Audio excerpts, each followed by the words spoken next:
Keeping it real, right, and funky. Funky politics. Politics. Politics. Politics. Politics. Right here and now, I do declare this to be the new funky beat of the year. If you want a funky beat, why not use mine? I be rocking funky beats all the time. So now's the time, and this is the chance. You're listening to Funky Politics, powered by the KUDZUKIAN Network. I'm DC, one of the hosts of this wonderful program, sitting along with Doc Ward. Doc, how are you, sir? I'm surreptitiously divine. Surreptitiously So I'm divine. like surreptitiously, whatever you had to say. I got you. I'm confidently inspired. You having a great day. I was confidently inspired before, but somebody threw my confidently inspired in the can. Oh, God. So you What? can't have a lot of inspiration when they throw your confidence away. You know what? What's that? You're inspiring to those of us who listen to Funky Politics and to me. Yeah, I guess except Only for, on Tuesday and Wednesday, though. except for the production folks. They throw my stuff away. Whatever. Anyway, hey, look, we've got a young brother visiting with us in the studio today, out of Louisville, Kentucky. Sean Waddell. Is this like Groundhog Day? No. That's why I was confidently inspired, because Sean Waddell is here. Hey, tell us a little bit about Sean Waddell. Sean Waddell is here. Sean Waddell is a young social activist out of Louisville, Kentucky, who is the grandson of Jan Waddell, famed barrist in Louisville, who is the third cousin of Muhammad Ali.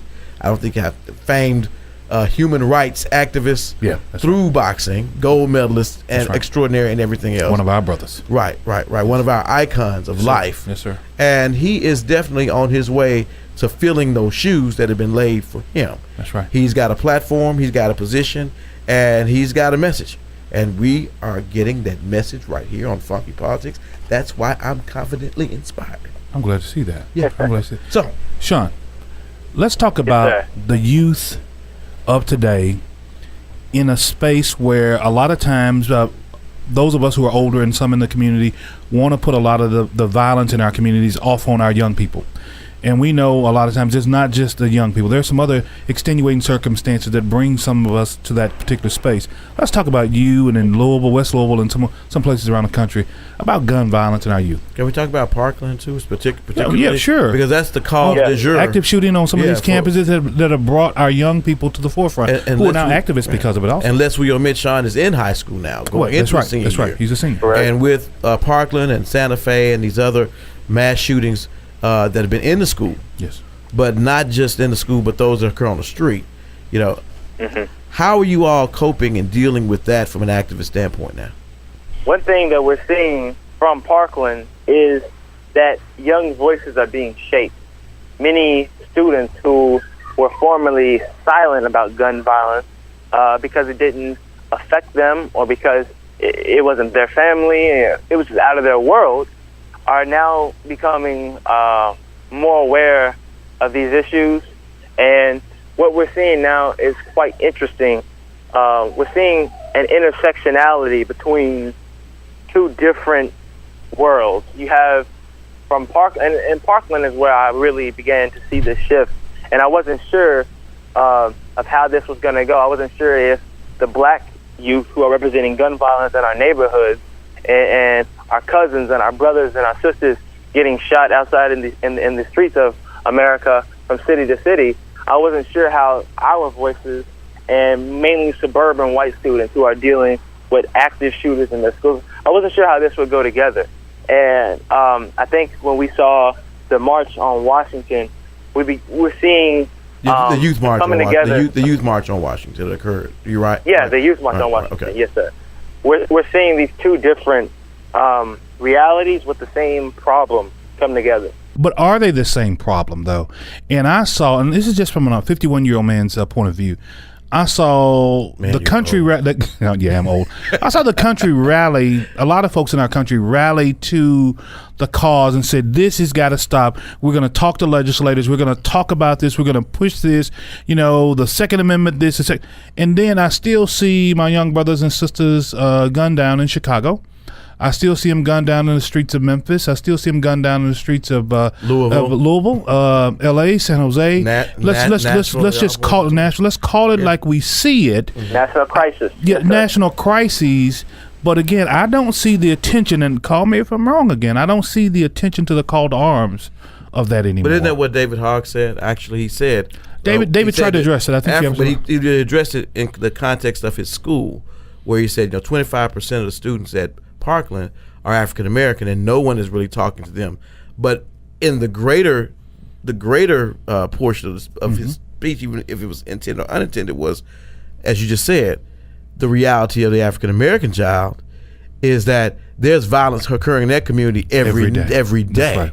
Every day, and it's not being televised. It's not being the subject of all of the woe is me. Look at these poor children. That's right. It's being televised as that's them over there doing what they do. That's what they're used to, and that's I think where this Parkland is here, and what we're experiencing in the inner city is coming together now under one roof. Yeah. And the consolidation of that is what's making this movement so powerful, right? To tag along with that and answer your question, you said, is this really the same problem? That's what I had said previously. When I say that, I mean it's the same in that we are two groups of people, meaning the mainly suburban white kids and then the black kids. We're two groups of youth growing up in the United States of America who are facing pressure and fear from gun violence. That is the only regard in which we are the same. And because the nature of our problems and the way they're being seen by the country are very different, and it reveals hypocrisy, and it's actually very disheartening. And because of that, it really is to see young white children when there's gun violence in their communities, to see them speak up and to be so well received by the nation and be looked upon as innocent children slaying the Goliath of silence. It's really offensive, because black children and black communities have been rising up and speaking out about the same problems for a long time. So when the youth rally in Washington, D.C. occurred, and I had friends go, and some asked me to come, and some asked me to speak at the rally here in Louisville, I actually was unsure of how things were to pan out, and I refused to go to these rallies and speak because I did not feel as though there was a even amount of respect and acknowledgement between black and white. I felt that the white community and the white students who were feeling a glint of what we've been feeling for a long time, now that they're suffering, they want to go get a black person and, we're suffering too. But when we're suffering, it's silence. So I was very offended by that great amount of hypocrisy. But now I'm seeing many of those children, white suburban children who know nothing of the black community, I'm seeing them break away from some of their parents' old thinking. I've seen some of them actually come into inner city communities for dialogue and for discussion, and they want to learn more about what black youth are experiencing, and more black youth are being able to tie their message with them. Well, that's what I think I saw in viewing the march, because you had the situation at Parkland, but then you also had a gentleman like Zion Kelly, whose brother, Zaire Kelly, was shot in Washington, D.C., in the street by some, obviously this person is deranged as well, but it was a murderer. It wasn't anything like a mass shooting or anything else. They were going home from practice. He was coming home from basketball practice or something of that nature, and was shot. And at the time, it looked at as the poor story of a youth being shot on the streets of D.C. Having lived in D.C., I remember when they had almost 400 people killed in that one little area in D.C., not the Virginia, Maryland, what they call it now, DMV, just Washington, D.C. DMV, yeah. Just Washington, D.C., the 64 square mile Washington, D.C., almost 400 people being killed. And those murders, even when I was a teenager, of teenagers was looked at as that's just something that happens. But now it's starting to be looked at as a universal issue when it's compared and juxtaposed with the mass shootings that are occurring in the suburbs. And I think what you all have as youth is a very important movement, and the only thing that's going to move these us intelligent adults past this whole Second Amendment shield that we throw up every time something as repugnant as these youth killings comes up on our news and in our society. So to the extent that I am definitely have 100% confidence in your intellectual ability, I would say to you, please do not ever turn down the opportunity to share your intellect with the community and your position with the community ever again, because I know the opportunity is going to come up on the subject matter, and I hope that you will be there standing in the forefront, taking the lead, holding the flag for this very important subject. You know what? Yes, sir. Sean Waddell. Yes, sir. Social activist, Louisville, Kentucky. Yep. Man, going places.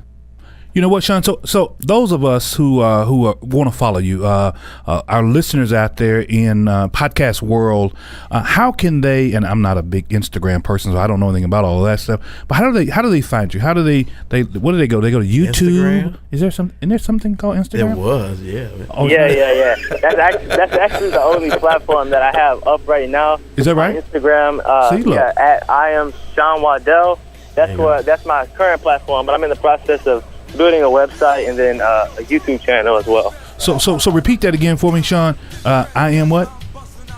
I am Sean Waddell.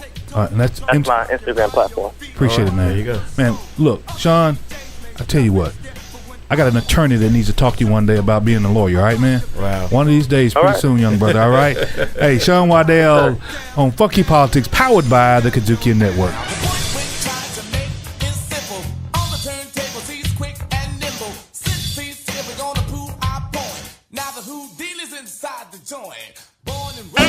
Riffin' on Jazz. This next gentleman we're talking about has an unforgettable voice. My sugar is so refined. Jazz was the happiest. Yeah, Callaway went to my school. Oh, really? Yes, he's not an alum because he didn't graduate. He has some gigs to do. Riffin' on Jazz on the KUDZUKIAN Network.